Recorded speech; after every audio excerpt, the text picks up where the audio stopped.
Hi, I'm Dr. Becky, and this is Good Inside.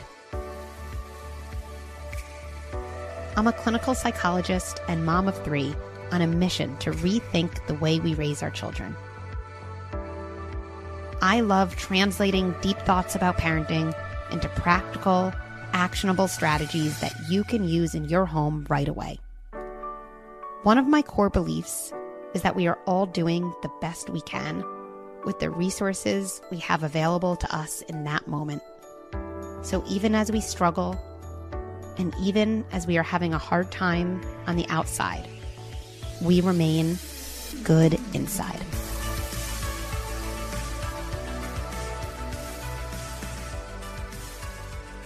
Hello, people pleasers. Hello, recovering people pleasers. Hello, anybody who's curious about their people pleasing part. This episode is for you. Before we fully dive in together, I want to read you a DM I received from someone who is debating leaving a voicemail for this episode. It kind of says it all. Dr. Becky, oh, the irony. I'm over here racking my brain trying to think of a good question for your people pleaser podcast episode. I don't want to let you down by not accepting the assignment. I know that if I don't leave a voicemail, you'll be fine. I can say no to this request, but here I am going through the cycle that has been hardwired into me since birth. I think so many of us know that cycle. So with all that in mind, let's jump in.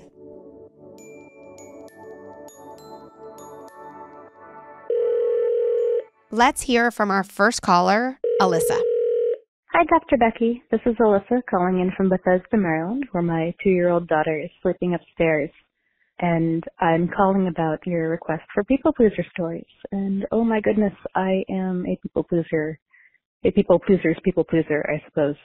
I have such a hard time holding boundaries on just about anything, whether it's holding time at work to be able to actually get my work done and not respond to somebody else's urgent need, or taking care of things between my spouse and my parents and my kid, and even being able to say that it's okay to take time for me. And I was so struck when I saw your Instagram story and felt seen and just wanted to reach out and share, because I know I'm not alone here. And I think my biggest question is, I tend to, I'll role play a scenario and I'll get ready to have a tough conversation. I'll get in the room and I just won't be able to do it. I'll lose my nerve and won't be able to hold the boundary. And I want to know how I build that muscle to actually be able to know that I am worth it, and worthy of setting boundaries and protecting my time and having things that I want for me. Thank you for everything you do. Thank you for holding all of us so close in your heart. Hi, Alyssa. Thank you so much for calling in. Just the fact that you recognize this people-pleasing part in yourself, you then thought, ooh, I would like to work on it. I'm going to voice my thoughts in a voicemail. That says so much already about your willingness to take up space. And that's a huge thing for us recovering people-pleasers. You are definitely not alone. You said it. I'll validate it. We receive so many voicemails on this topic. So know that you're surrounded by so many other people working on this exact same thing. All right, first things first. We have to understand how people-pleasing tendencies began if we have any hope of shifting them. The reason we go back to our past isn't just to kind of wax poetic about it. It's because our past lives on in our present. So many of us were raised to be good girls. What's wrong with being a good girl? That sounds fine. Well, here's the thing. Being a good girl, it's kind of like a code. What is it code for? Good girls learn to be more oriented to what others want of them than to what they want for themselves. They learn to gaze out first. What's going to make people happy? What's going to keep this relationship peaceful? As opposed to first gazing in, what do I want? What's my body saying? What would it be like to prioritize that? It's a huge shift then to think about changing the initial direction of our gaze, because that's what we're really doing if we're talking about shifting these people-pleasing patterns. We're talking about gazing in before we gaze out. Now, here's another way to think about this and why this change is actually so hard, right? You mentioned you're from Bethesda. Well, imagine you moved to London. One of the things we know you'd have to change is the direction of your first gaze. If when you were crossing the street, you were brought up to first look left. That was critical to your safety. Now you move to London and you're trying to essentially rewire your body to first gaze right because gazing left is no longer important to your safety. Even though logically we know that, I don't think any of us would think that as soon as you started living in London, you'd immediately look right. No, it's hard to rewire the things that were put in place to protect us. That's exactly the journey we're going to be on together throughout this episode. A couple steps to take this framework and put it into action. Number one, we have to get to know that people-pleasing part of us. Even that language matters. You, Alyssa, you have a people-pleasing part. People-pleasing isn't all of you. You are not a people pleaser. No, you are not a people pleaser. You are Alyssa, and you have a people-pleasing part. And like so many of us with people-pleasing parts, sometimes that people-pleasing part, if you picture like a boardroom, it gets out of its seat and it comes to your seat, the CEO seat, and kind of takes over. Probably because that used to be adaptive. It must have been adaptive for that people-pleasing part of you to take over and dictate what you did. Why was that adaptive? Well, going back to that good girl idea, it often got us praise, got us love and attention to just, quote, make things easier, which really means don't be so in touch with your wants and desires and instead attune to the wants and desires of other people. We have to appreciate that part. We have to appreciate that part and get to know it before it's willing to kind of sit in its seat and not take over the whole system. Step 2, the visual of a tennis court. Okay, I promise you, no athletic ability required. Just look at yourself on one side of a tennis court, maybe behind the baseline. Then gaze toward the net, but instead of it being a net, imagine a glass wall, right? So you can definitely see through it, but there's a barrier. And then there's the other side of the tennis court. Who's on the other side of the tennis court? Whoever you're in a relationship with. Let's go through an example and use this visual. Your friend says, can you pick up my son from school today and drop him off on your way home? Okay, request. And you're thinking, because now you're gazing in, I know I really can't do that today. I told myself I'd go to the grocery store. I have a lot of errands. I really can't add that extra time. If we're gazing out, we're thinking, oh, she really wants me to do it. Take a deep breath, gaze in, go back to that tennis court. Your friend is on one side, you're on the other side. This is so important. We have to notice whose wants and feelings are whose. So let's go through this. On my side of the tennis court is me. I want to go right from school pickup with my kid and then home. I'm allowed to want that. My friend wants me to pick up her kid. That's on her side. She's allowed to want that. Her side might be her disappointment. She might be disappointed. She might be worried, well, who can get my son? Okay, wait, I can care about my friend on her side without taking care of all of her experiences by essentially making them mine. The visual of the tennis court is so important for recovering people pleasers because it really gives us that separation. What is someone else's and what is mine?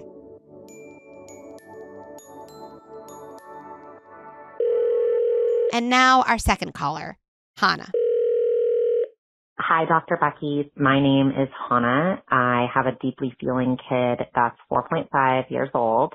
I'm calling in from Berkeley, California. And I am absolutely a recovering people pleaser.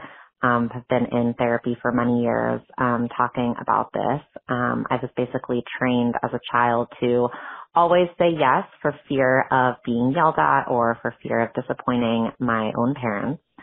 And the question that I have for you is how to handle disappointment and frustration on the other side when you set a boundary or when you say no or when you put yourself first. So I've been practicing just like that first step of saying no. to someone and putting my own priorities above theirs, especially when something is not in alignment. But what happens is often I'm met with resistance or a frustrated response or escalation from someone on the other side who is disappointed in me, especially people in my family or immediate friend group who are really used to me saying yes and really used to me kind of being that like support person that's always there for them. And also how to instill this in my kid, because I'm often setting boundaries with them. I'm often working on not always just saying yes to my daughter, whenever she wants something and just kind of like, working on setting her own boundary or setting boundaries for her and then sticking with them and not like rolling over.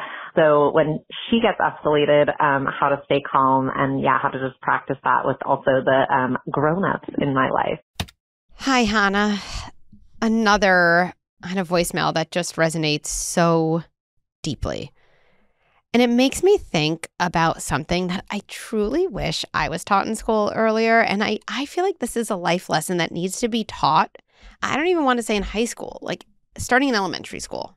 Prioritizing ourselves almost always goes hand in hand with someone else feeling disappointed or annoyed or inconvenienced.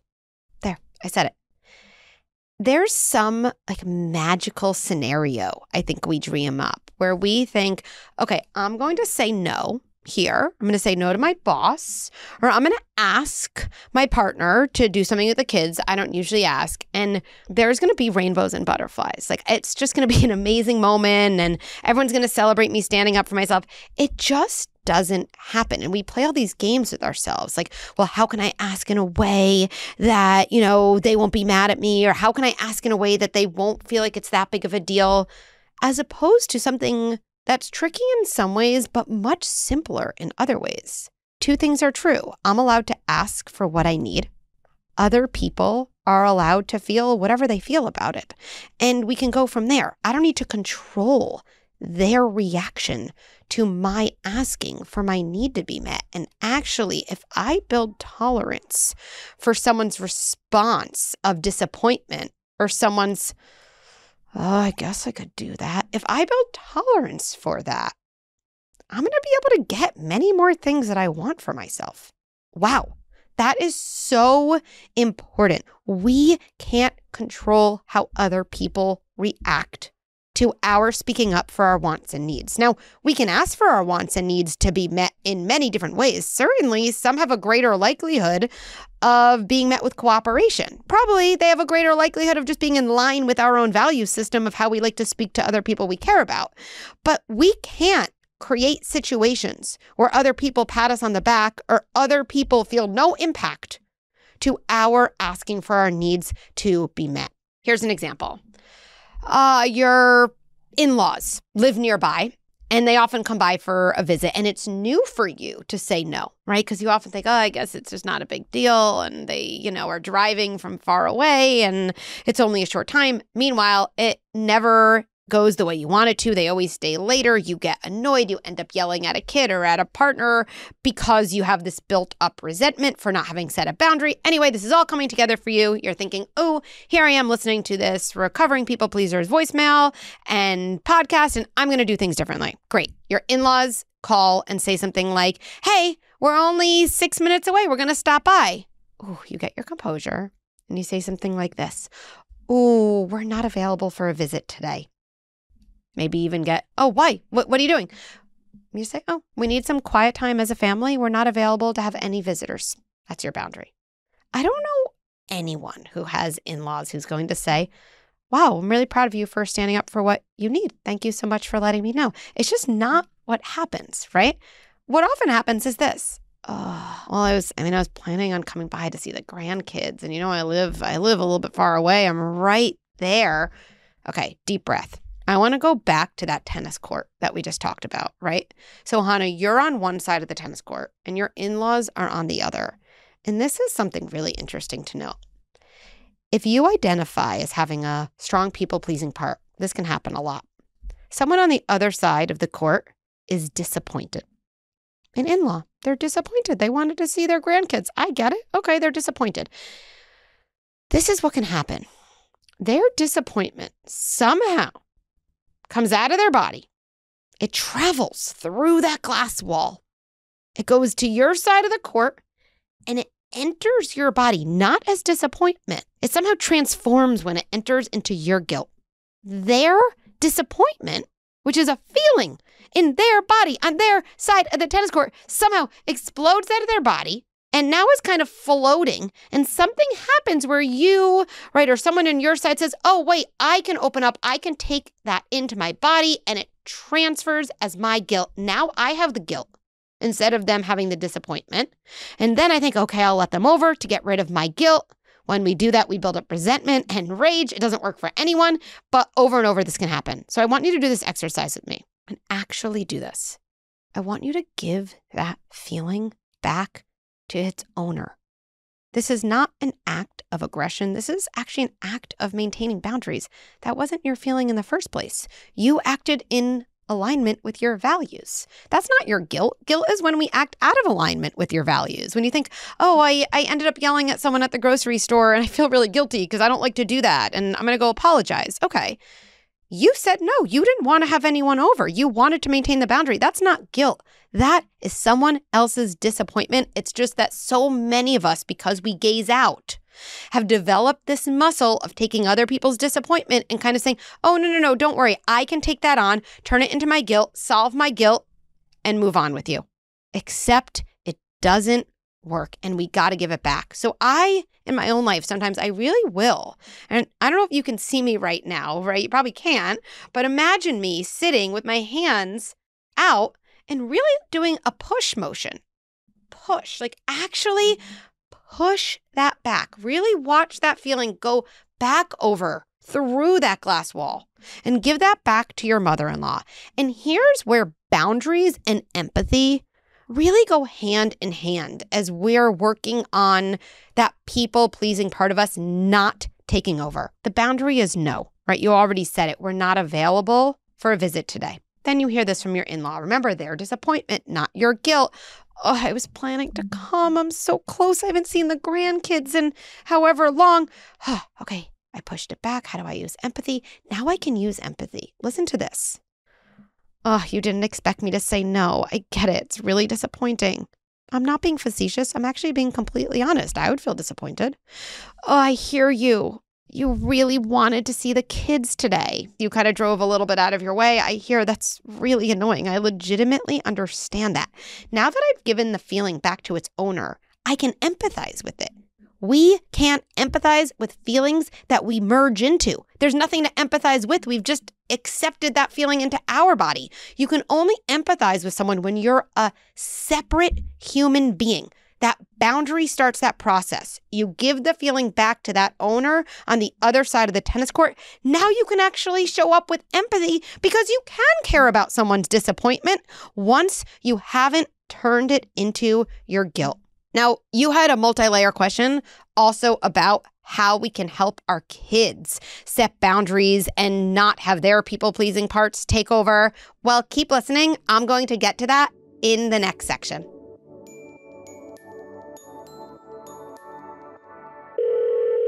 And now our final caller, Shuri. Hi, my name is Shuri. I have 5 children, ages 12, 10, 6, 4, and a newborn. We live in Austin, Texas. And my question is about how do we make sure that as parents, we do not create people pleasers? What might I be doing in raising my children that could be causing them to be a people pleaser because they're trying to please me? Hi, Shuri.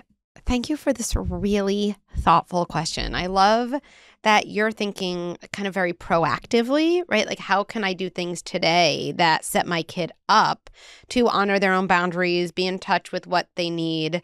So, okay, a couple ideas. Let's teach our kids to first notice who they are and what's going on for them before they notice their impact on others. Focus on what's going on for me, what's going on inside of me, who am I, before they focus on their impact on others. Now, let me say something before we go further, because I already hear my own reaction. It sounds like you're going to create a generation of like really self-centered kids, right? Are you saying that kids shouldn't notice when they hurt other people's feelings? Like, I hear these other questions in my head, so I'm sure they're coming up for you too. No, I have no interest in creating a generation of selfish kids. That's definitely not, high up on my list of goals. There's just a critical order of operations. That's what I think. I hope my kids and all of your kids have a ton of empathy. I hope that they care a lot about the people around them and that they're generous. And actually, we know, going back to that idea that kids are good inside, that we don't have to train kids to be that way. Actually, those things are inside them, and just sometimes things get in the way. What can get in the way? Being really overwhelmed by your own feelings that are so big that they crowd out things like empathy and generosity. What can get in the way? Feeling ashamed, feeling bad about yourself, feeling scared. Scared of what? Often of the loss of attachment, right? Kind of the fear of abandonment and therefore aloneness. So why does this order of operations really matter? We have to first help kids understand themselves so they can feel safe, so they can be grounded. It's only from that safe, grounded place that kids can interact with others in an authentic way that shows generosity and connectedness, right? So we lay the groundwork for kids understanding themselves. That then allows kids to develop in all the ways we want them to. A few concrete ideas. Number one, I think about this term a lot: preserving access to desire. I know that feels almost like intellectual, so let's break that down. I hear myself say that. I'm like, Becky, what do you mean? Okay. If we want to help our kids not be taken over by a people-pleasing part, well, a pretty good way to do that is to help our kids identify what they want for themselves. Now, this doesn't mean they get what they want. Again, we often conflate the two. I want my kids to always know what they want. Most of the time, I'm actually probably going to say no because they want a lot of things in life. Helping a kid preserve access to desire is totally unrelated to giving kids everything they want. Let's really separate them. Knowing what you want, getting what you want. Two different things. Almost all kids' tantrums come down to wanting and not having. Almost all of them. Kids want something and we say no, and they are in that frustration and it explodes. We can help kids preserve access to desire by separating behavior from an underlying want or wish. Or to get even more concrete, every time we name the wish or the want under the tantrum, while we set a boundary if we need to keep our kids safe during a tantrum, we essentially are saying to our kids, oh, I'm not going to let you do things that are unsafe. And it's okay to want things for yourself. You don't have to block access to desire just to make other people's lives easier. That's huge. Let's go over some examples. Your kid wants a red crayon and their friend is playing with a red crayon and they're frustrated and then they hit. Here's one intervention. Stop hitting. Look, you're hurting him. You're hurting him. I'm paying more attention to impact than on what's going on to a child. Here's a different intervention. I'm not going to let you hit. That's the boundary I set. I'm going to be the boundary for my kid. He can't be for themselves. Now I'm establishing safety. After that, I know you really want that red crayon. I know you see these other crayons. There's a light red. There's a pink. There's an orange. So similar. You don't want any of those. You only want that crayon. Maybe even your child says, so can I have it? Can I have it? Can I have it? No, your friend's playing with it. I'm not going to let you hit. Actually, we're going to move further away to stay safe. And I understand how hard it is to want something and not have it. I am a sturdy leader. I am separating behavior from desire.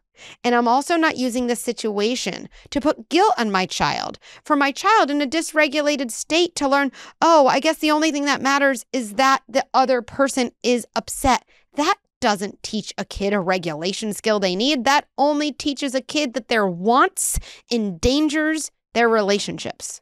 Here's another example. I'm in a toy store and I told my child, we're going to go to the toy store. We're going to buy a birthday present for your cousin. We're not getting anything else. Right? I've done this myself. Doesn't go well all the time. I'm there. My daughter is crying on the floor, having a meltdown. Here's an intervention that I wouldn't so much recommend because, again, it doesn't differentiate. What is wrong with you? You're so embarrassing. Look around. Do you see any other kids on the floor crying? Now, let me be clear. The reason those words come so easily to me is because I've said them myself more than once, okay? So if you're thinking, oh, I've definitely said that, join the club, take a deep breath, and come back. These words are an alternative, ones we hope to use some of the time. If your child is crying on the floor, I'd probably pick them up, move them away. Hey, we're going to go here away from all the games. I know you want that game.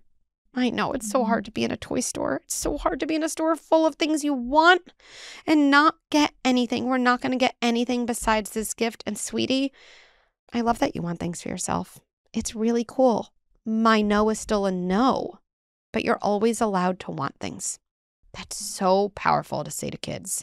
Let's go on to a couple other things. Celebrate differences with your kids. I love saying things like this here and there to my kids. You know what's funny? I always have yogurt for breakfast. I love yogurt. You basically don't like yogurt at all. Isn't that cool? Me and you are so close, and yet we have so many things that are really different about us. Really sets the stage to kind of establish your child's a separate person, and they don't need to gaze out to figure out what they're supposed to like, that they have that information inside of them, and it's okay to be different from other people. Bringing that all together, let's help our kids preserve access to their desire. Let's celebrate the ways they're different from us, and let's focus initially on the skills our kids need rather than the impact their hard moments have on us.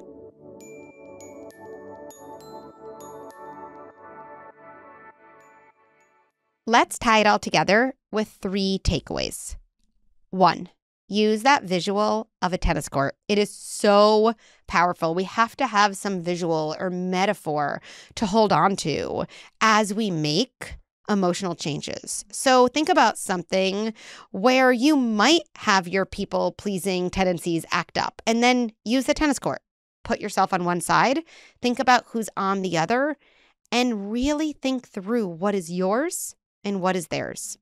2, remember, we rarely ask for what we need and don't have to cope with someone else's disappointment. It often goes hand in hand, so set realistic expectations. Okay, I'm going to ask my boss for a raise. My boss might sigh. I'm going to ask my partner to wake up early with our kids. My partner might feel annoyed. That sigh, that annoyance, it's not a sign you're doing anything wrong. It's actually a sign that we have to build up our own distress tolerance. 3, boundaries plus empathy. That is a recovering people pleaser's best friend for a formula. Okay, what's my boundary? That's the decision. My boundary is saying no. Empathy, right. I have to remember that's someone else's feelings, not mine. And if I empathize with it versus taking it on, that's how I can hold my boundary and honor my own needs. Thank you to all of you, everyone who called in. This truly is the most amazing community in the world. Thank you for co-creating this really important episode. Thanks for listening to Good Inside. I love co-creating episodes with you based on the real-life tricky situations in your family. To share what's happening in your home, you can call 646-598-2543 or email a voice note to goodinsidepodcast@gmail.com. There are so many more strategies and tips I want to share with you, and so many Good Inside parents I want you to meet. I'm beyond excited that we now have a way to connect and learn together. Head to goodinside.com to learn more about Good Inside membership. I promise you, it's totally game-changing. And follow me on Instagram and Facebook at Dr. Becky at Good Inside for a daily dose of parenting and self-care ideas. Good Inside with Dr. Becky is produced by Beth Rowe and Marie Cecile Anderson, and executive produced by Erica Belsky and me, Dr. Becky. If you enjoyed this episode, please take a moment to rate and review it. Or share this episode with a friend or family member as a way to start an important conversation. Let's end by placing our hands on our hearts and reminding ourselves, even as I struggle, and even as I have a hard time on the outside, I remain good inside. Why is it so hard to find reliable answers to parenting questions? How is it in 2022, parents still search on Google for answers from strangers? Well, now there's a better way. Introducing the Good Inside membership, an expert-guided, community-powered platform redefining modern parenting. In our library, you'll find hundreds of bite-sized videos, articles, scripts, and workshops tackling the trickiest parenting topics. And it doesn't stop here. We've created a private community guided by me, Dr. Becky, and coaches trained in the Good Inside parenting method. Here you can ask questions, connect with other parents, or attend a live event on a topic that matters to you. This is the parenting handbook that doesn't exist. This is parenting advice at your fingertips, where you need it, when you need it the most. This is Good Inside membership.